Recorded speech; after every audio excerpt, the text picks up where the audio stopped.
Et bienvenue à Sophie Van de Veugle, que je voudrais féliciter puisqu'elle a remporté cette semaine le prix Fintro pour les auteurs francophones. C'est Merci. bien ça.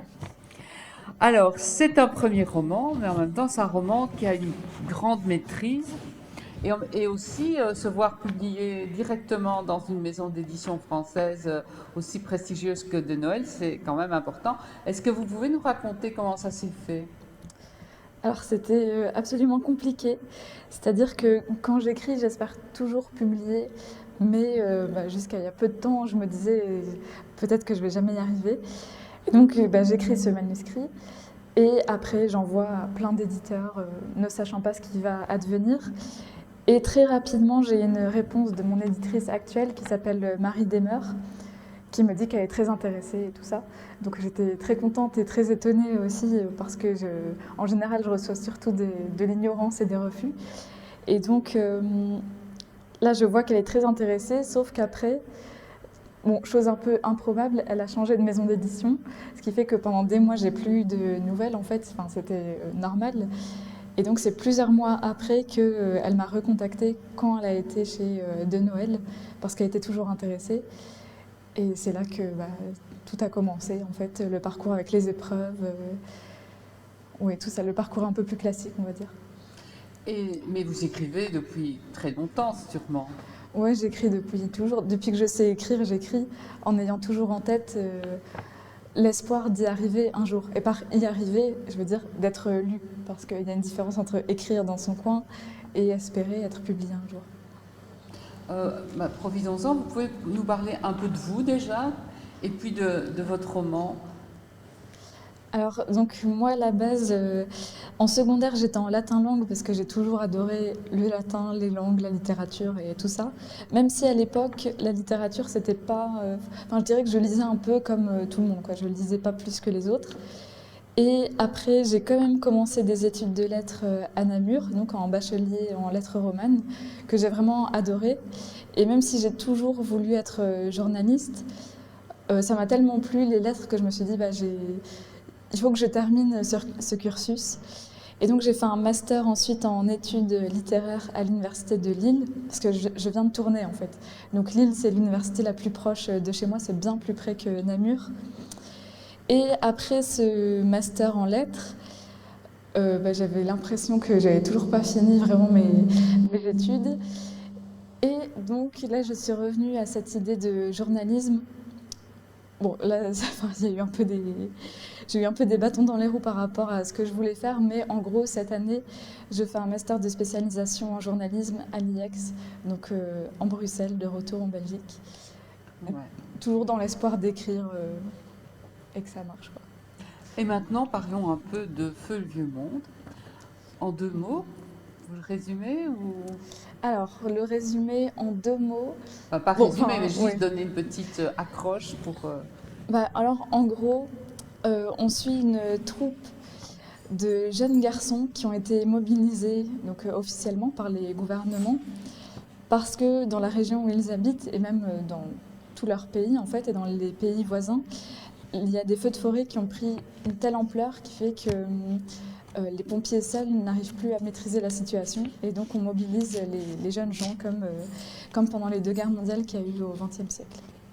Alors le titre déjà est assez interpellant, puisque feu, on voit bien, c'est le feu qui entoure le village de Balémont, d'où viennent les jeunes gens dont il est question dans le roman. Mais c'est aussi l'expression feu dans le sens de abat, à mort, si je puis dire. Oui, c'est ça. Et donc, est-ce que c'est volontaire? Vous avez un des deux sens que vous préférez ou le choix du titre, c'est toujours quelque chose de délicat? Oui, c'est délicat. En l'occurrence, c'est l'éditrice qui a eu l'idée parce que moi, j'avais une toute autre idée à la base. Parce que quand j'écris, et surtout quand j'ai un projet de roman, je donne un nom au projet parce que j'ai toujours plein d'idées. Et donc, quand je prends note, j'aime bien écrire comme titre. Voilà, ça, c'est mes idées pour le projet, machin. Et finalement, le nom que j'avais donné au projet, je trouvais que ça aurait été un beau titre. Enfin, moi, j'aimais beaucoup, je vous le dévoile pas. Je vous le dévoile pas parce que l'éditrice n'était pas d'accord. En fait, elle trouvait que c'était un peu comme si je m'auto-sabotais en quelque sorte parce que ce titre dévoilait vraiment la fin du livre. Ça me semblait pas spécialement problématique dans la mesure où c'est pas un roman à suspense. Et donc pour moi, c'était pas grave en fait qu'on devine déjà la fin en ouvrant le livre. Mais quand elle a eu cette idée de Feu le vieux monde, bah là j'ai tout de suite été conquise. Je me suis dit oui, c'est ça qu'il faut comme titre déjà parce que je trouve que c'est très beau. Enfin, moi j'aime beaucoup. Je trouve qu'au niveau de la sonorité, enfin, ça me plaît. Et aussi j'aime beaucoup le fait que ce soit un titre polysémique. Il n'y a pas un sens que je préfère à un autre parce que c'est précisément ce qui me plaît, c'est cet aspect polysémique et de savoir qu'on peut le comprendre de différentes manières et que chacun va peut-être retenir un aspect plutôt qu'un autre en fonction de sa personnalité. Et quel vieux monde faut-il mettre à bas? Quel vieux monde? Alors je dirais que le vieux monde, c'est précisément le monde actuel, hein, clairement. Et plus précisément, pour employer un peu des grands termes, bah, je dirais que c'est le monde capitaliste et surtout spéciste et carniste. Alors, les personnages, on va parler un peu de vos personnages. Alors, ce que je trouve intéressant, c'est qu'il n'y a pas de manichéisme dans les personnages. Il n'y a pas les bons d'un côté, les mauvais de l'autre, même si, bon, ben, vous avez déjà expliqué contre quoi vous voulez que vous voulez mettre à bas. Ainsi, dans le groupe des jeunes gens, il y en a qui sont très engagés dans la défense du village et des valeurs, comme Nino, comme Joseph. Et puis en face, il y a Capelli, qui est quand même quelqu'un qui vient de l'autre clan, si je puis dire. Ouais. Dans le village, il y a ceux qui sont... et c'est pas un groupe homogène, il y a des patrons, il y a des ouvriers, il y a des riches, il y a des pauvres. Et puis, il y a toute une série de gens qui sont ni l'un ni l'autre, qui ne savent pas très bien où se mettre. Puis il y a le lien entre Sylvia et Nino, qui est Lola. Et donc ça fait beaucoup de personnes, et pas du tout des types. On aurait pu craindre que ce soit plus comme une fable avec des personnages très typés. Et ça, je trouve que c'est très très bien. Est-ce que vous avez envie de parler de quelques-uns, j'espère que oui, quelques-uns de ces personnages qui vous intéressent, pas forcément auxquels vous adhérez, mais qui vous intéressent particulièrement? Comment la petite mécanique que vous avez construite avec vos personnages? Alors en fait, à la base pour ce livre, j'avais vraiment une image en tête et c'est de cette image qui est découlée toute l'histoire en fait. Et cette image, c'était deux garçons qui se trouvent dans une forêt et qui d'un coup entendent et puis aperçoivent des avions qui passent au-dessus des arbres, ils les distinguent vaguement et surtout ils entendent ce son qui est très fort et qui donc en remarquant les avions comprennent qu'ils doivent fuir à tout prix le plus vite possible. Et ces deux personnages-là, qui sont un peu les personnages principaux du livre, on va dire, ce sont vraiment ceux qui me tiennent le plus à cœur en un sens parce que ce sont eux les premiers que j'ai connus. En fait, j'ai même jamais réfléchi à leur prénom. Pour moi, c'était évident que c'était Joseph et Nino. C'était comme si je les connaissais. Et c'est à partir d'eux que naît tout le roman. Mais j'ai aussi essayé de faire en sorte qu'il n'y ait pas vraiment de personnage principal qui soit plus important que tous les autres parce que ce qui m'intéressait justement c'était plutôt la dynamique de groupe et le fait qu'ils se retrouvent tous ensemble et aussi cette camaraderie. Déjà d'une part parce que enfin ça me rappelait moi par exemple des documentaires, des films ou bien des livres sur les deux guerres mondiales, en particulier sur la Deuxième Guerre mondiale. Et je trouvais que oui, cette idée de camaraderie, ça me paraissait vraiment renvoyer à tout cet imaginaire que, enfin, personnellement, c'est comme ça que j'imagine ce moment-là. Et d'autre part, aussi, je dirais par souci un peu socialiste, entre guillemets, c'est-à-dire que je pense vraiment que chacun a son rôle à jouer dans la lutte qu'il mène dans le livre. Et donc pour moi, c'était important que même s'il y a forcément des gens qui ont un peu plus un caractère de meneur et d'autres de suiveur, bah, ça reste un groupe en fait. Ils restent soudés et ils sont tous différents. Et puis il y a des personnalités qu'on retient peut-être plus que d'autres. Mais comme je disais il y a quelques instants, c'est effectivement Joseph et Nino que personnellement j'aime le plus parce que ce sont vraiment eux qui ont fait que ce roman existe, tout simplement.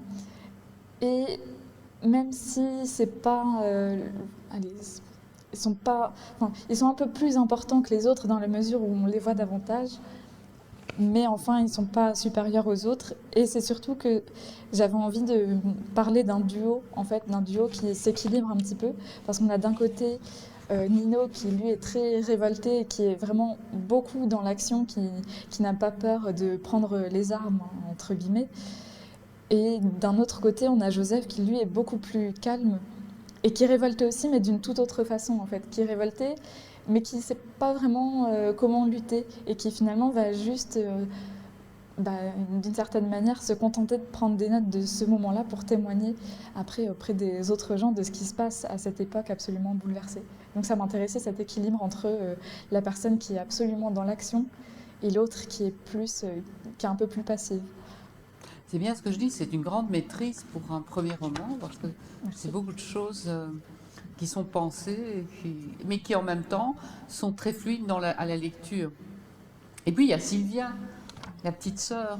Alors, elle est venue comment, la petite sœur Sylvia?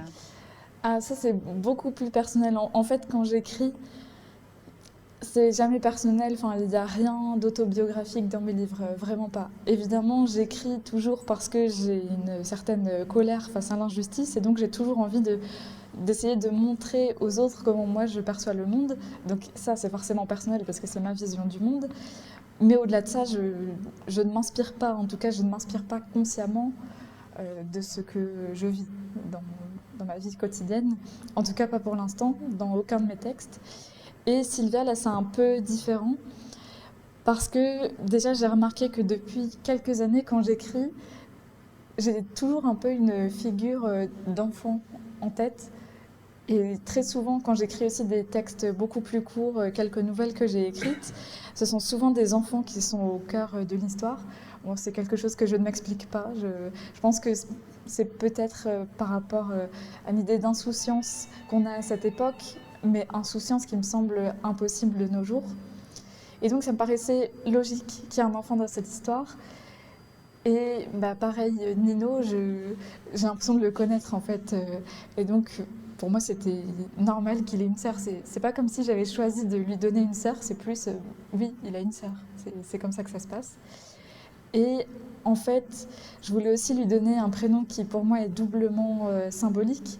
Déjà parce que Sylvia en latin, ça renvoie à la forêt.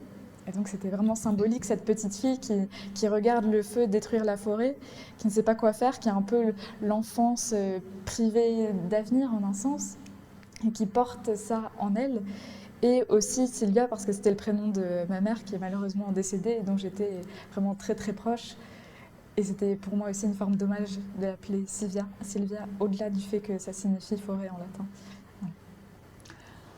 Alors, il y a un autre personnage qui apparaît ponctuellement, mais qui, pour moi, a beaucoup d'importance.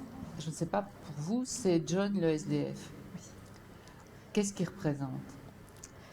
Qu'est-ce qu'il Là, représente? je crois qu'on commence à entrer dans le... Oui, dans le vif du sujet. Qu'est-ce qu'il représente? Bonne question. En fait, ce livre, j'ai d'abord écrit une première version, donc 1 an avant le manuscrit que j'ai vraiment envoyé aux éditeurs. Et il y avait déjà cette histoire du SDF. Et c'était plus comme une anecdote en fait dans le livre parce que c'est quelque chose que j'avais en tête, comme cette image du tout début du roman avec les deux personnages qui sont dans la forêt et puis qui comprennent qu'ils doivent fuir. Cette scène avec le SDF, je l'avais en tête. Je ne savais pas forcément pourquoi elle était reliée au livre, donc j'ai vraiment dû réfléchir comment la relier. Et j'ai pas envie d'en dire trop parce que je me dis c'est un peu, je pense, au lecteur de réfléchir au lien qu'il peut y avoir et j'ai pas envie d'imposer forcément une explication concrète, et précise et définitive du lien entre le SDF et le reste de l'histoire. Mais pour moi, ça reste quand même un peu un symbole qui cristallise tous les maux de la société finalement.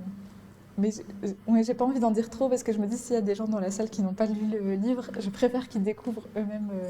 Alors, vous avez dit tout à l'heure que les images qui vous étaient venues, enfin, vous aviez été fort impressionné par des documentaires sur la guerre, etc. Est-ce que c'est C'est- Bon, vous avez choisi ça parce que vous connaissiez, ou est-ce que vous pensez que vraiment on est dans la guerre? Je pense vraiment qu'on est dans la guerre. Vraiment. Je crois qu'on n'en a pas conscience parce qu'on est un peu tous, et même les gens conscients de tout ça, je pense qu'on est tous dans le déni par rapport à ce qui se passe. Parce qu'en fait, tout ça peut évoluer très vite. On voit déjà que les canicules sont de plus en plus longues, de plus en plus chaudes. Et je me dis, mais dans quelques années, qu'est-ce que ce sera? Donc pour moi, c'est une forme de guerre. C'est une guerre parce que déjà, c'est quelque chose... Enfin, on va devoir lutter contre ces effets du dérèglement climatique qu'on a causé par ailleurs. Et en plus de ça, non seulement c'est une guerre contre laquelle on doit lutter, mais c'est une guerre qu'on a nous-mêmes créée. Et je trouve que c'est très similaire par rapport aux guerres qu'il y a eu au XXe siècle. En tout cas, pour moi, il y a une comparaison qui me semble tout à fait pertinente, dans la mesure où souvent, quand il y a des guerres, une guerre mondiale par exemple, ce sont quand même toujours les puissants qui décident d'envoyer des gens comme vous et moi qui n'ont à la base rien à voir là-dedans, qui doivent aller sur le front et qui font face à tous les dangers qui peut-être n'en reviendront jamais.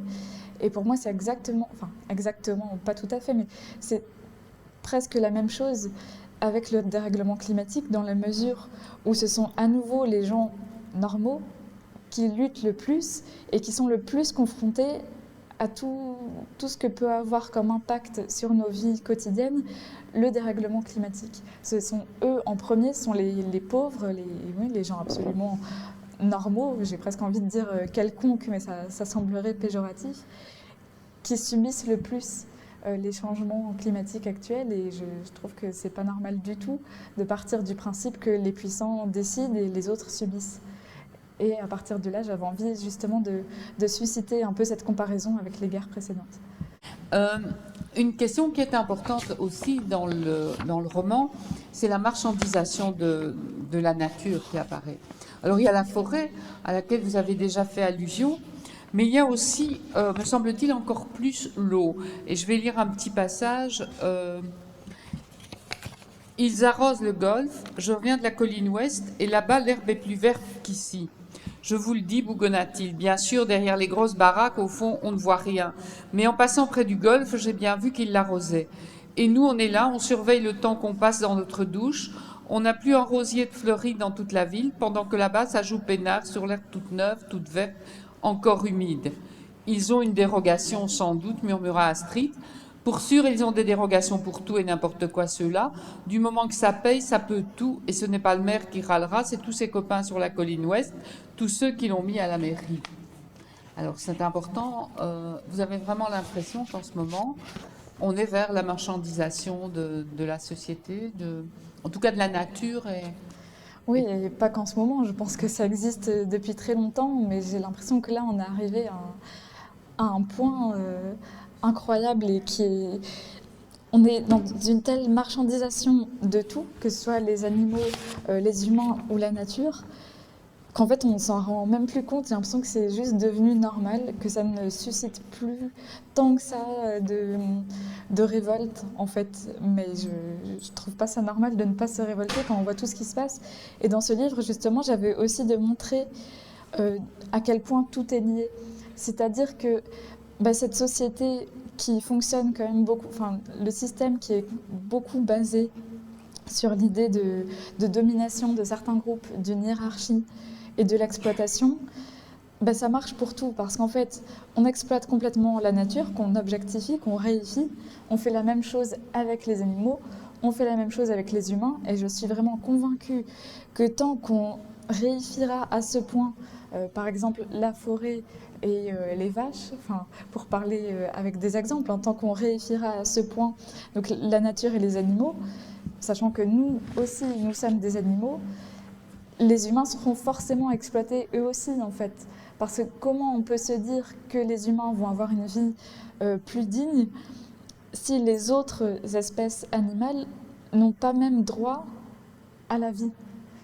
Et si même la nature devient en fait un objet qui est là juste pour produire toujours plus et pour répondre à la demande et à la croissance. Je pense que c'est quelque chose dont il faut absolument prendre conscience, c'est qu'on ne peut pas se battre pour plus de justice entre les humains en imaginant que ça va advenir dans un monde qui traite toujours à ce point les animaux comme des objets et les forêts comme des ressources.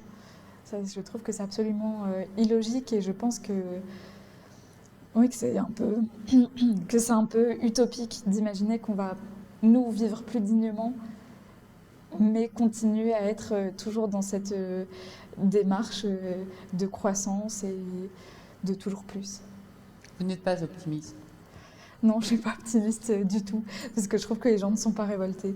La plupart des gens ne me semblent pas révoltés. Après, c'est un peu facile à dire, parce que moi je suis révoltée, mais en réalité, qu'est-ce que je fais? Je me dis souvent, j'ai pas envie de participer à cette société que je trouve écœurante, mais en même temps, je sais pas quoi faire contre cette société. Donc finalement, c'est une révolte un peu passive et un peu lâche en un sens, hein. Mais je me demande toujours comment faire pour que les choses changent et je sais pas comment faire et je me dis bah, c'est peut-être pour ça que j'ai l'impression que personne n'est révolté parce que la plupart des gens ne savent pas forcément quoi faire, ne savent pas comment être efficace. Et puis je trouve qu'il y a un effet vicieux aussi dans nos sociétés aujourd'hui, c'est que je trouve qu'on a trop peu de dignité dans nos vies parce qu'on est tous exploités jusqu'à la retraite et si on a une retraite. Et ça devrait susciter plus de révolte, mais en même temps, on est partagé entre le fait d'avoir trop peu et donc de devoir se révolter, mais d'avoir trop pour oser se révolter. Parce qu'on a des choses à perdre. Je pense que si on n'avait rien à perdre et que si on n'avait pas le confort de base que la plupart des gens ont, ça serait plus simple d'essayer de changer les choses. Mais là, forcément, on a tous peur de perdre le peu qu'on a. C'est ce que dit un de vos personnages. C'est difficile de ne pas aller dans le sens du système, pense à tout Tommy. C'est difficile parce que c'est à peu près ce que tout le monde fait et que celui qui ne se comporte pas de la même manière, sans doute qu'il sera vu comme un marginal et surtout comment il s'en sortira pour avoir une maison à manger. On voit où ça mène, regardez le sans-abri du quartier des Arcades. Mais ça vient très souvent chez vos personnages, cette idée il faut se révolter, il faut faire la révolution. Et d'ailleurs, mais comment faire, comment avoir ce qu'on fait et un effet aussi. Moi, j'entends des gens qui me disent, tu vois, moi, je trie mes poubelles, je fais attention, etc. Et puis, t'entends que il y a des types qui vont pour 10 minutes dans l'espace avoir des sensations. Et là, on disait, Van Reybrouck, pour revenir à lui, disait, on gaspille en 10 minutes tout ce qu'un Africain va consommer comme carbone en une année. Donc, on a cette impression que ce qu'on fait, on est impuissant. Mais et vous, comme jeune citoyenne, qu'est-ce que vous pensez qui est vraiment essentiel que les jeunes aujourd'hui fassent à leur mesure? Alors c'est compliqué, on vient déjà de dire combien c'est difficile parce qu'on a des choses qu'on n'a pas envie de les perdre, que c'est humain. Qu'est-ce qu'on pourrait faire? Qu'est-ce que vous proposeriez aux jeunes? Imaginons il y a une marche comme il y a eu les marches pour le climat avant le Covid, qu'est-ce que vous donneriez comme slogan ou comme mission aux jeunes qui voudraient s'engager? Oui, bah justement, j'ai pas mal participé aux marches qu'il y avait pour le climat à cette époque-là. Et j'en revenais toujours avec un sentiment un peu ambigu, pardon. D'un côté, bah, la satisfaction de voir que des gens avaient envie de manifester, et de l'autre, le sentiment qu'il y en a quand même beaucoup qui étaient là pour faire un tour dans Bruxelles, quoi, par exemple. Mais bon, après, je ne suis pas dans la tête des gens, donc je ne sais pas vraiment quelles sont leurs motivations. Mais il y a quelque chose de très concret que les gens peuvent faire, c'est que aujourd'hui, une des actions individuelles qui nuit le plus à l'environnement et qui nuit le plus, je dirais même à la justice, c'est le fait de manger de la viande. Et ça, pour moi, c'est la première chose à arrêter. C'est vraiment de ne plus être dans ce système carniste. Donc, je vais peut-être expliquer le mot parce que je sais que c'est pas très connu. En réalité, c'est un mot assez récent qui a été créé, je ne sais pas, il y a peut-être une dizaine d'années, je pense. Donc, le carnisme, c'est l'idéologie selon laquelle il faut qu'on mange des animaux, qui plus est certains animaux. C'est vraiment un terme qui est très important parce que moi, par exemple, je suis végane et souvent les gens sont convaincus que les gens deviennent véganes par idéologie. C'est vrai, les gens deviennent véganes par idéologie, mais les gens qui ne le deviennent pas et qui continuent à manger de la viande, des œufs, du lait, etc., font ça aussi par idéologie. Tout le monde est convaincu que c'est la normalité, que c'est ce qu'il est naturel de faire, mais en fait, ça répond aussi à une idéologie, parce que les êtres humains n'ont pas toujours mangé de la viande, par exemple. Et il y a des phases comme ça. À une époque, on a dû en manger pour se développer, ça je ne le nie pas, mais aujourd'hui, on n'en a vraiment plus besoin. Et en plus de ça, ça pollue énormément. Pour les animaux, c'est évidemment une injustice phénoménale. Et même pour les humains, ce n'est pas souhaitable, parce que les gens qui travaillent dans les abattoirs sont exploités d'une manière absolument inacceptable, je trouve. Si on s'intéresse à leurs témoignages, on se rend compte que, évidemment, je continue à considérer que c'est pour les animaux que c'est le pire, mais pour les humains, ça ne va pas du tout non plus pour ceux qui travaillent dans les abattoirs. Même dans les fermes, les élevages, je ne pense pas que ce soit des métiers très, très faciles non plus, évidemment. Et donc, pour moi, si on s'intéresse à toutes les injustices, il y a toujours cette même conviction qu'une des premières choses à faire pour avoir un impact personnel, c'est arrêter de manger de la viande. Et je ne dis même pas diminuer, parce qu'il y a beaucoup de gens qui disent chacun son rythme, diminuer, tout ça, vous faites ce que vous pouvez, si vous en mangez moins, c'est déjà ça. C'est déjà ça, mais c'est clairement pas suffisant du tout. Quand on est 8 milliards ou 9 milliards, je ne sais même plus, sur la planète, ça n'a aucun sens. Et puis surtout, si on mange moins de viande, on continue à en manger, en fait. Et donc, c'est continuer à accepter un système qui est le symbole même du vivant, devenu chose, devenu ressource, et qui n'est là, en fait, que pour servir un système. Un système où la croissance et l'argent sont les choses les plus importantes. Donc oui, moi, si j'ai envie de dire aux gens, vous ne savez pas quoi faire pour qu'il y ait un peu plus de justice dans ce monde, commencez par être au moins végétarien, au moins. Ça, c'est, à mes yeux, c'est la moindre des choses, vraiment. Les jeunes la jeune équipe du roman se révolte. Oui. Et pourtant, cette révolte, elle est perçue par les autres, par les gens du village, comme une désertion. Comment peut-on expliquer ça ? Parce que, en fait, donc, cette troupe où les gens sont devenus amis, en fait, hein, ils sont plus que camarades, ils sont vraiment amis parce qu'ils vivent des choses exceptionnelles et extraordinaires ensemble, loin de leur famille. Donc, ils décident à un moment, ils sont un peu à un moment du livre, à la fin, face au fait accompli, et ils se posent la question, est-ce qu'on a raison de lutter contre les effets du dérèglement climatique en l'occurrence, est-ce qu'il ne faudrait pas plutôt lutter contre les causes ? Et bien sûr, il faut les deux, parce que les feux, il faut les éteindre à un moment, on ne va pas laisser tout ravager. Mais donc, ils sont arrivés à cette période où on espère que les feux vont quand même commencer à diminuer, parce que c'est bientôt l'automne, on suppose que ça va un petit peu se calmer. En principe, dans les faits, ça ne va pas forcément se calmer. Mais donc, tout le monde, dans toutes les troupes, ils continuent à lutter contre les incendies. Et donc, il y a cette troupe qui se dit, oui, mais c'est très bien de lutter contre les incendies, il faut le faire, mais est-ce que nous, de notre côté, on ne pourrait pas justement se révolter, essayer de lutter davantage contre les causes, en fait ? Oui, mais on les prend comme pour des déserteurs. Oui, c'est ça qui est cette étrange. Alors, ils ont continué à se battre. Ils ont fait plus même que certains plus âgés qui ont attendu tranquillement dans le village en rouspétant parce qu'ils devaient partir, parce que les choses n'étaient plus comme ils voulaient qu'elles soient. Mais eux, on les traite de déserteurs. Oui, c'est ça, parce que je pense que... moi, j'imagine que si quelque chose comme ça se passait dans notre société, j'ai l'impression que beaucoup de gens prendraient ça un peu pour la lâcheté, de se dire ils en ont marre, ils ont lutté trop longtemps contre les feux et donc ils décident de tout simplement ne plus lutter contre les incendies.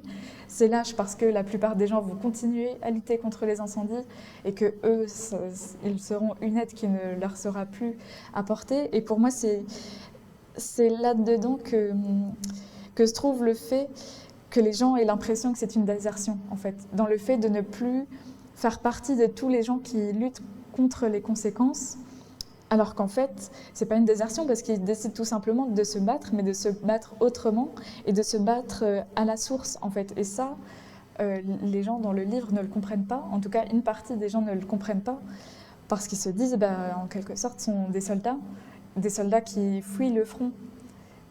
Parce que pour moi, les gens, en tout cas les gens qui pensent ça dans le roman, ne se rendent pas compte que le front n'est peut-être pas là où on pense qu'il est. Et donc ils se disent c'est une désertion, ils ne sont plus sur le front. Si, ils sont encore sur le front, mais ils sont sur un autre front, en fait, qui brûle encore plus intensément, de manière métaphorique, hein, évidemment. Et donc oui, je pense que c'est tout ça, je pense que c'est aussi un peu un effet de groupe, et cette impression que s'il y a une guerre, il faut absolument aller combattre. Et je ne dis pas qu'il ne faut pas le faire, mais je pense qu'il faut aussi réfléchir à ce contre quoi on a intérêt à lutter. Et ce n'est pas forcément là où les gouvernements vont nous envoyer lutter.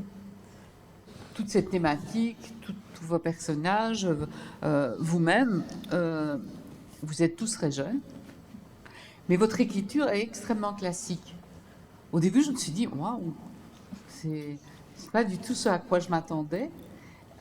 C'est volontaire, c'est parce que c'est comme ça, voilà, parce que ça vient de votre formation, ou bien c'est vraiment le désir d'écrire en décalage éventuellement avec ce qu'on attend d'habitude. Je ne sais pas, aujourd'hui on est dans des écritures très, très slam, très, très rock, je vais dire, hein, si on pense à des auteurs, je pense que Virginie Despentes ou des auteurs.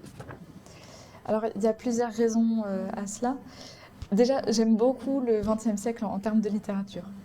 Et aussi le XIXe. Ce sont vraiment mes siècles préférés, 19-20e. Le XXIe siècle, il y a des tas de choses intéressantes, mais c'est vrai que je peine quand même à être convaincue par le style contemporain. Il y a des tas de styles, hein. On ne peut pas dire le style du XXIe, pas du tout. Mais de manière générale, je n'aime pas trop cette tendance à la phrase courte, à la simplification. Je n'aime pas ça, vraiment. Donc, du côté du style, oui, c'est volontaire que ce soit classique parce que c'est ce que j'aime. Moi, j'aime bien les phrases très longues, assez travaillées et tout ça. Et oui, classique en fait. Et qui respecte un schéma qui est peut-être moins original que ce qu'on peut faire aujourd'hui et qui donne l'impression d'être moins libre. Mais personnellement, c'est ma façon d'écrire. Et je dirais que ça a été peut-être accentué aussi dans ce livre, dans la mesure où, comme je disais tout à l'heure, j'avais vraiment envie de créer une atmosphère qui puisse rappeler le XXe siècle et les guerres mondiales. Et donc, à ce moment-là, en tout cas, moi, les romans que j'ai lus sur cette période ont ce style classique. Et je me suis un peu inspirée de ça. Alors après, j'ai pas lu des livres en prenant des notes et tout ça, ça s'est fait naturellement parce que c'est quelque chose qui me plaît, tout simplement.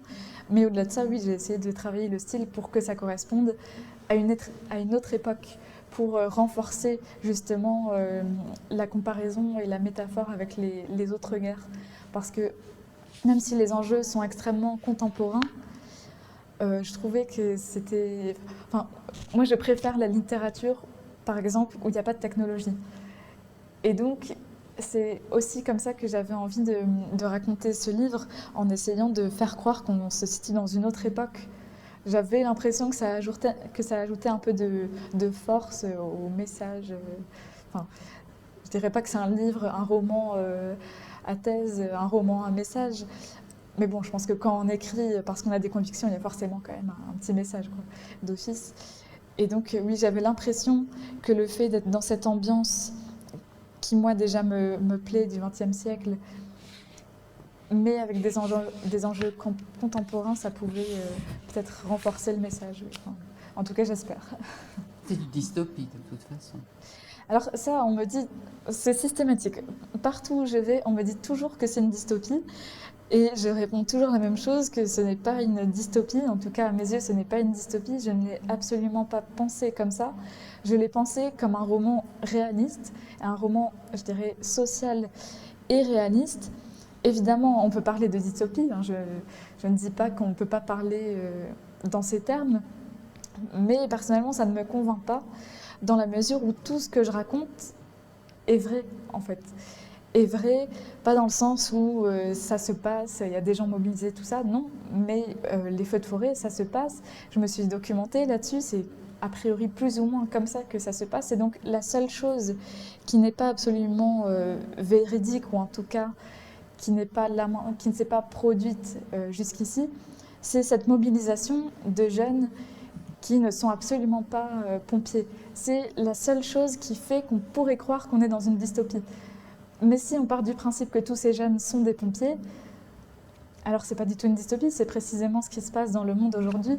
Et j'insiste là-dessus parce que je trouve que le fait que tout le monde en parle sans cesse comme une dystopie, alors je ne me vexe pas parce que les dystopies, je trouve ça intéressant de toute façon, donc tant mieux. Mais je trouve que, en tout cas pour moi, ça montre un peu ce déni dans lequel on se trouve. C'est-à-dire que si tout le monde était d'accord sur le fait que c'est un roman réaliste, bah, ça voudrait dire que tout le monde se rend compte de ce qui se passe actuellement, de la gravité de ce qui se passe l'été avec les feux de forêt et de la gravité de tout ce qui se passe de manière générale. Or, le fait de parler d'une dystopie, bah, ça éloigne le propos. C'est comme si c'était pas vrai, comme si ça n'allait jamais arriver. Et pour moi, oui, ça symbolise vraiment ce déni dans lequel on est aujourd'hui. Ouais. En tout cas, c'est très réussi. Merci. La lecture est assez oppressante, particulièrement l'écriture les passages aussi. L'écriture aussi. Oui. Particulièrement les passages du combat contre le feu, parce que contrairement à ce qu'on voit à la télévision où on voit ça un peu de l'extérieur, là on est dedans et on a chaud. Hein. Et vos projets maintenant, avant qu'on laisse la parole au public? Alors mes projets, ça c'est vraiment une vaste question, parce que le souci c'est que quand j'écris, j'ai toujours plein d'idées. D'ailleurs je réponds toujours la même chose, j'ai plein d'idées mais j'ai encore plus de doutes. Donc là, je suis surtout dans la phase de réflexion où je prends beaucoup de notes pour essayer moi-même de comprendre quel projet est le plus urgent, entre guillemets, pour moi. Et ben oui, j'ai des idées, mais je réfléchis, je n'ai pas encore de certitude. Bon, j'ai un projet qui est un peu plus concret que les autres, on va dire, mais bon, je pense qu'il a besoin de se reposer un peu dans mon esprit. Et donc j'aimerais bien sortir un deuxième roman dans pas trop longtemps, idéalement, mais honnêtement je ne sais pas du tout comment ça va se passer. Déjà parce que ça ne dépend pas que de moi, hein, et il faut que le roman soit bon pour être publié, bien sûr, ou pas trop mauvais en tout cas. Le deuxième roman est toujours, paraît-il, un moment difficile. Il faut tenir les promesses du premier. Ben, c'est ça, parce que en fait ce qui est particulier c'est que l'an dernier, donc c'était à la fin de l'été, quand j'ai envoyé mon manuscrit, je ne savais pas à qui je l'envoyais en fait. Donc en un sens, c'était plus facile parce que je me disais, voilà, je l'envoie à des inconnus qui peut-être ne me répondront jamais, ou bien ils me répondront mais ils refuseront. Et puis voilà, fin de l'histoire. Que là, je sais à qui j'envoie. Et ça, c'est plus stressant. Et en plus, comme ici, j'ai eu plutôt de la chance avec celui-ci parce qu'il y a eu pas mal d'articles et tout ça, puis le prix Fintro aussi. Je me dis, je dois confirmer que c'était pas un coup de chance en fait. Et que j'arrive à écrire. Les attentes sont importantes. Oui, c'est ça que l'an dernier, il n'y avait aucune attente en fait. J'étais absolument inconnue. Que là, il y a une petite attente. Et les attentes aussi du public, de l'éditeur, oui, c'est ça, la partie adverse, entre guillemets. C'est ça qui complique encore plus la réflexion parce que c'est déjà compliqué de prendre une décision, je dirais. C'est aussi ça mon problème, c'est l'indécision. J'ai envie de partir un peu dans tous les sens, de tout écrire en même temps, mais c'est pas possible.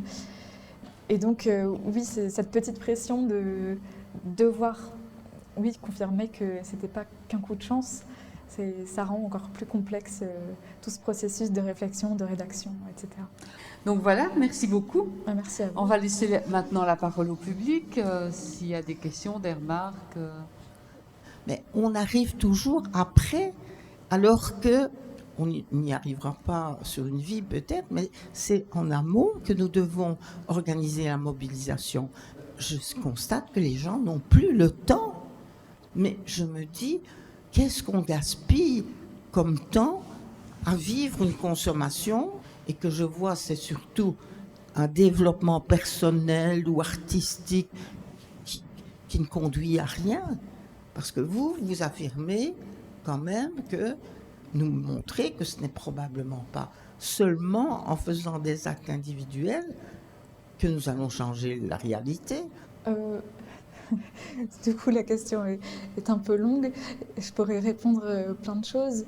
Alors, déjà, je pense que dans un premier temps, il faudrait, et c'est ce que personnellement j'essaie de faire, il faudrait que les gens prennent conscience de ce que je disais, donc l'imbrication des différentes oppressions et donc des différentes luttes. Parce que ce que j'aime bien dire aussi, c'est que personne ne se bat pour la même chose. Parce que, par exemple, si on pense aux homosexuels qui vont se battre pour leurs droits, aux femmes pour leurs droits, je sais pas moi, aux personnes racisées qui vont se battre pour leurs droits. On ne se bat pas pour la même chose, mais on se bat tous globalement contre les mêmes choses. Enfin, en tout cas, les gens qui se battent, ou ceux qui devraient lutter contre les systèmes parce qu'ils sont stigmatisés, etc. On se bat tous contre la même chose. C'est quand même toujours ce système hiérarchique avec, cette structure de domination et toujours l'exploitation, l'argent qui prime surtout. C'est vraiment ça, je pense, contre quoi il faut se battre. Et moi, j'ai envie que les gens prennent conscience que tout est lié dans la mesure où, s'ils estiment devoir se battre pour leurs droits, qu'ils le fassent aussi pour l'environnement, qu'ils le fassent aussi par les animaux. Je pense que pour moi, c'est là que tout doit commencer. En fait, dans la prise de conscience que tout est lié et qu'on ne peut pas se battre que pour son groupe. Parce que, par exemple, pour prendre l'exemple du féminisme, je trouve que souvent, les femmes se battent pour les femmes parce qu'elles sont des femmes. Pour moi, il faudrait toujours essayer de globaliser davantage, en fait, de ne pas se battre pour son propre groupe, mais de se battre contre un système qui impose toujours la même chose à tous les soi-disant sous-groupes. Et aujourd'hui, j'ai vraiment l'impression qu'on a tendance à se poser d'abord la question de manière individuelle et de s'intéresser en premier lieu à ce qui a un impact direct sur nous. Typiquement, comme je viens de le dire, les féministes qui sont féministes la plupart du temps parce qu'elles sont des femmes. Moi, je pense qu'il faut essayer de se détacher de cet intérêt qu'on a à se battre pour une cause qui nous touche directement et essayer de voir plus grand, en fait, de se battre pour la justice, pour la dignité, pour la liberté et sans se sentir cloîtré dans un groupe. C'est pour ça que moi, je considère que je suis féministe. Si on considère que le féminisme est la lutte pour l'égalité, alors oui, mais je n'aime pas dire que je suis féministe parce que pour moi, ça renverrait trop au fait d'être une femme.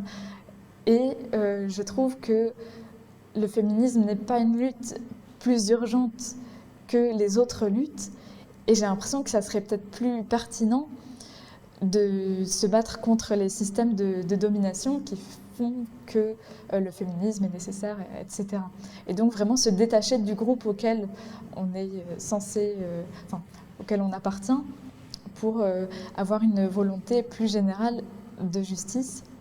Et après, pour former des groupes et tout ça, pour lutter, c'est très compliqué de répondre à cette question parce que, tout simplement, que faire en fait, que faire pour lutter contre cette société? Parce que, évidemment, je pense que tout le monde fait partie du système et c'est en ça que je trouve que tout le monde doit réfléchir à ses propres pratiques, par exemple, comme je le disais tout à l'heure, par rapport à la viande, parce que quand on consomme d'une certaine manière, on prend part au système et on le renforce. Enfin, c'est nous sommes un peu le moteur du système actuel. Et donc, c'est bien de dire oui, mais il faut que ce soit le système qui change. Il faut que les riches ne puissent plus être aussi riches, qu'il y ait plus de justice de ce côté-là, que les super grandes entreprises polluent moins. Alors, bien sûr qu'il faut que tout ça change, mais on fait partie du système, donc je pense qu'on ne peut pas imposer au système de changer sans nous-mêmes changer. Il faut que les changements aient lieu un peu dans tous les sens et de tous les côtés. Et donc c'est pour ça que c'est très difficile parce que c'est bien plus simple d'essayer à une échelle personnelle d'être le moins nuisible possible. Mais après, il faut encore trouver les personnes qui ont envie de se comporter comme ça aussi. Et puis même quand on les trouve, mais qu'est-ce qu'on fait? Parce que le souci, c'est toujours, par exemple, on a envie, je sais pas moi, on trouve qu'Amazon c'est injuste, on est contre Amazon. Qu'est-ce qu'on fait? On va pas aller brûler un entrepôt, ça va polluer encore plus. On va finir en prison, on saura plus rien faire. Enfin, je trouve que c'est vraiment le problème aujourd'hui dans la société. On se dit mais il faut faire quelque chose, mais il faut qu'on soit une immense majorité pour que ça change en fait. Parce que si on est quelques-uns à commettre comme ça des actions un peu choc, un peu coup de poing, par exemple aller bloquer un abattoir, mais tous ces gens se font arrêter et après voilà, fin du mouvement parce qu'il n'y a plus personne pour le faire. Et tant qu'on n'est pas une majorité, je ne vois pas comment on pourrait changer le système en fait. Et en même temps, je crois qu'on n'a pas le choix parce que je trouve qu'il y a quand même pas mal de gens, notamment des écologistes, qui ont un peu, je trouve, tendance à croire que, pas tous, hein, bien sûr, mais j'ai l'impression qu'il y a une partie des gens qui partent du principe que les gens sont bons, que les gens ont envie d'être justes, que le système aujourd'hui est injuste, mais qu'en réalité la politique, ça va, qu'il suffit que les bonnes décisions soient prises. Je ne pense pas qu'il suffit que les bonnes décisions soient prises, parce que le système est fait pour que l'argent l'argent est la priorité absolue, donc c'est tout qu'il faut changer. C'est pas juste prendre les bonnes décisions. On a tous un rôle à jouer déjà au sein de notre propre famille. Oui, et si on fait passer des messages, justement, de ne pas que l'argent n'est pas le Dieu roi. Enfin, depuis le berceau, on peut vivre et éduquer ses enfants avec cette optique-là. Ben, on fait déjà quelque chose, quoi. Je pense au tri, maintenant quand même, parce que vous avez quand même un langage fort négatif, mais je comprends, c'est vrai, la société va pas bien, la pollution, les feux, enfin, il y a plein de choses très très graves. Mais d'un autre côté, voir aussi tout ce qui se fait. Et personnellement, parce que je suis animatrice en lecture vivante, donc je vais de temps en temps dans des écoles. Mercredi, j'allais dans une école à la Hestre. C'est des enfants qui vont faire un film d'animation avec une réalisatrice, bien sûr. Et donc, pour alimenter leur imaginaire et leur créativité, je devais leur lire des histoires, puisque le thème de leur petit film, qui va durer 5 minutes, mais enfin c'est un beau projet pour des enfants de 3e primaire, c'est l'environnement, la nature, préserver la nature, préserver les arbres et tout. Et donc j'ai été leur lire Mais quand on entend alors les enfants, ils sont motivés, ils sont pleins d'optimisme, ils ont envie d'agir. Et donc je crois qu'on doit, malgré tout ce qui se passe de très mal dans notre société, sinon on prend un flingue et on se suicide, quoi. Enfin non, j'exagère, hein, mais je veux dire, je crois qu'en faisant passer et en faisant agir des petits, et ça commence voilà dès les primaires, dans l'enseignement, dans tout ce qui se fait, et je pense qu'il y a quand même de très beaux projets.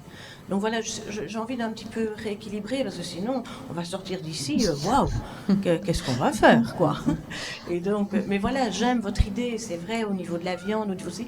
Maintenant, peut-être accepter aussi que tout le monde n'est pas prêt à le faire. Et que les anciennes générations qui ont connu la guerre, qui ont vécu la guerre, qui ont manqué de viande. Vous savez, il n'y a pas que manger de la viande ou pas manger de la viande. C'est toute une philosophie, justement. Je prends cet exemple-là à propos de l'alimentaire.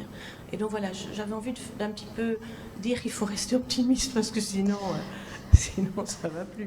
Il faut rester optimiste, mais je pense qu'il faut aussi être lucide. Lucide, oui, d'accord. Oui, bien mais sûr. Bon, après, forcément, moi je parle de l'injustice et tout ça parce que je vois pas quel intérêt j'ai à dire oui, il y a des très beaux projets qui se font. Bien sûr qu'il y a des très beaux projets qui se font, mais je pense qu'il faut pas. Je pense qu'il y a plein de stratégies pour essayer de faire prendre conscience aux gens. Moi, j'ai plutôt tendance à essayer de secouer, de bouleverser un petit peu et pas à mettre... on me l'a déjà reproché de toute façon, hein, de toujours voir le négatif. J'ai pas l'impression de toujours voir le négatif parce que sinon je n'écrirais pas, parce que je n'y croirais pas. Oui, c'est ça, j'ai envie de sensibiliser. Et après, bien sûr qu'il y a des beaux projets qui se font, mais je pense qu'il faut bien plus que des beaux projets, en fait. Et c'est ça le souci, donc... Je trouve qu'on est déjà bien, nous. Enfin, et c'est pas du tout pour minimiser les gros problèmes de notre société, mais je veux dire, si chacun, puisque vous parliez du personnel, si chacun ici en Belgique, si on continue à bien faire le tri, si on fait déjà notre petite part de choses, c'est mieux que rien, quoi. Enfin, voilà. Oui, bien sûr que c'est mieux que rien, mais je pense qu'il faut garder en tête que notre petite part, comme vous dites, peut toujours, peut-être pas toujours, mais peut souvent être plus grande, en fait. Et je pense franchement que cette théorie du colibri, de tout le monde fait sa part et ça ira bien, mais ça, je n'y crois pas personnellement. Il faudrait vraiment que le système change. Et c'est pour ça que dès qu'on parle de ça, on a l'impression qu'on est négatif et pessimiste parce qu'on dit oui, mais c'est bien beau de faire tout ça dans son coin, mais ça sert à rien. Je ne crois pas du tout que ça sert à rien, au contraire. Parce qu'il y a des gens qui disent fermement cette théorie du colibri, c'est n'importe quoi, ça sert à rien. Moi, je pense pas. Je pense que ça sert à quelque chose, mais que ça ne suffit pas. Et donc après, les actions qu'il faut faire, honnêtement, j'en sais rien. J'ai envie de dire, j'ai l'impression de plus ou moins savoir ce qu'il ne faut pas faire. Ce qu'il faut faire, c'est un débat complexe. Et après, oui, je me sens pas forcément légitime pour dire, ben voilà, on va monter un groupe, on va faire telle action, dans la mesure où c'est un peu chacun son métier, en quelque sorte. Moi, j'ai l'impression d'être consciente de choses que j'essaye de partager. Et donc, je considère que je fais partie de ceux qui sont du côté de la sensibilisation, d'essayer de un peu réveiller les consciences, entre guillemets, même si j'aime pas trop cette expression, plutôt que du côté de ceux qui sont à fond dans l'action et qui vont aller militer sur le terrain, parce que ça dépend aussi des caractères. Moi, je sais que dans mon caractère, c'est vraiment difficile d'être confrontée directement aux gens et tout ça. C'est pour ça que j'écris en me disant c'est mieux que rien. C'est aussi ma petite action, en sachant que ça suffit pas, qu'il faut que je fasse plus, et je réfléchis constamment à qu'est-ce que je peux faire de plus. Pour l'instant, j'ai pas encore trouvé de réponse précise. Donc, je sais pas. Mais merci, et merci pour votre engagement, parce que si vous êtes lu par beaucoup de lecteurs, et je vous le souhaite vraiment, eh bien c'est vrai que ce sont des messages forts qui passent et qui amènent à réfléchir. Et avant d'agir, je pense que le point de départ, c'est quand même aussi la réflexion. Donc ça, c'est entièrement positif. Mais je pense aussi, tant qu'on n'aura pas le politique qui est même pas derrière nous, mais avant nous et avec nous, comme vous aviez l'air de le dire aussi, on ne sait pas tout changer, nous, c'est pas possible, quoi. Pour revenir sur le terme déserteur, parce que du coup j'avais un peu oublié cet aspect de la question, le terme déserteur, puisqu'on en a parlé justement de ce mot, c'est l'idée de titre que j'avais en fait à la base, c'était les déserteurs, parce que pour moi c'était pas grave qu'on sache un peu. Bon, je sais que tout le monde ne l'a pas lu ici, mais le débat nous a déjà amené à parler un peu de la fin du livre, donc je pense que c'est plus très grave pour maintenant. Et c'est aussi un mot qui me plaisait, parce que, par exemple, on a vu beaucoup, entre guillemets, dans les écoles parisiennes, notamment alors je ne sais plus trop ce qu'ils faisaient comme études, mais des jeunes diplômés qui étaient amenés à vraiment participer à cette société de consommation et de croissance perpétuelle, qui ont toujours employé ce mot, ont choisi de déserter. Et pour moi, c'était symbolique aussi de renvoyer à cette idée de déserter, en fait, ce mode de vie, c'est cette façon de consommer à outrance et de penser aux choses non essentielles avant de penser aux choses essentielles. Voilà, c'est un mot qui me plaît. Ouais, le déserteur, ça renvoie à Villon, refus de se battre contre ses valeurs aussi. Oui, ça renvoie à ça, mais justement, je trouve que c'est un mot qui semble très négatif, parce que ça fait penser aux guerres et aux gens qui étaient lâches. Je ne pense pas que ce soit forcément de la lâcheté, surtout si on pense aujourd'hui, c'est plus l'idée de déserter la société telle qu'elle est pour aller se battre ailleurs, en fait. Oui, tantôt vous disiez que les gens, peut-être les jeunes en particulier, ne sont pas assez révolutionnaires, qui sont trop accrochés à leur travail. Effectivement, il y a des tas de gens qui aimeraient volontiers claquer la porte de leur travail, soit pour la question de la nature en soi, de l'activité de leur entreprise, soit pour la manière dont le personnel est maltraité. Mais bon, si soi-même on quitte son boulot, si on claque la porte, comme on dirait, on n'a même pas le droit à une allocation de chômage. Donc je voudrais savoir si vous êtes partisane, comme le Parti des filles, de passer au système de l'allocation universelle. Ah oui, moi je trouve vraiment que ça c'est quelque chose qui devrait exister, parce que personne aujourd'hui ne peut vivre dignement sans argent. Mais en même temps, je trouve que c'est normal que les gens travaillent, mais si le travail a un sens, il est vraiment nécessaire, et ça devrait être beaucoup plus réparti, beaucoup mieux réparti le travail. On devrait travailler aussi beaucoup moins et beaucoup moins longtemps. Je pense que c'est tout à fait possible, que c'est juste une question de volonté. Et si on sort justement de ce système qui a pour but l'argent et la croissance, si on s'en tient à ce dont on a vraiment besoin, alors on pourrait se permettre de travailler beaucoup moins. Mais même au-delà de ça, je trouve trouve que tout le monde devrait forcément, juste par le fait d'être né et partout sur la planète, justement, oui, recevoir cette part d'argent nécessaire pour vivre dignement, pour savoir se loger, se nourrir, se vêtir correctement. Ça, je trouve que c'est vraiment nécessaire parce que aujourd'hui, c'est pour ça, je pense qu'il n'y a pas plus de révolte. Parce que les gens sont bien obligés de travailler pour avoir de l'argent, parce qu'il faut aussi être en bonne santé pour savoir lutter. Or, être en bonne santé, ça suppose quand même d'avoir un toit et d'avoir de la nourriture, donc d'avoir un travail, donc d'avoir de l'argent, mais donc aussi d'avoir beaucoup moins de temps pour se révolter. Et ça, je trouve, qui est vraiment vicieux dans notre société, c'est qu'on a à la fois trop pour dire de n'avoir rien à perdre, mais pas assez pour dire de se contenter de ce qu'on a et de la société actuelle. Je trouve que c'est vraiment très, très vicieux et très malsain, en fait. Et je pense que ça pourrait justement aider à une certaine prise de conscience et à une volonté de vivre dans un monde plus juste, le fait de chacun recevoir une certaine somme pour pouvoir vivre dignement. Parce qu'alors là, on n'aurait pas à s'inquiéter de « oui, mais si je quitte mon travail et tout ça pour essayer vraiment de donner plus de sens, de me battre pour ce que je trouve être juste, on saurait le faire si on avait toujours cette garantie de continuer à vivre et à survivre correctement, tout simplement. Que là, c'est comment se battre pour nos idéaux quand on sait qu'on n'a pas beaucoup de temps pour le faire et que si on quitte notre travail, on n'a plus d'argent. Et parfois, je me dis, mais il y a peut-être une part de volonté, c'est peut-être tout calculé par les gouvernements, hein, en réalité. Parce que je crois que ça doit arranger bien des gens haut placés, que les gens n'aient pas le temps, et toujours cette menace de il me faut de l'argent pour survivre. Eh bien, merci beaucoup pour cette rencontre et pour les échanges avec le public. Et donc voilà, comme d'habitude, je vous invite à prendre un verre. Je vous invite, si vous le souhaitez, à vous procurer le roman de Sophie Van de Veulen et éventuellement de discuter avec elle et de continuer à échanger et de jeter un coup d'œil sur les expositions avant qu'elles ne disparaissent si vous ne l'avez pas déjà fait. Merci beaucoup et à la prochaine fois.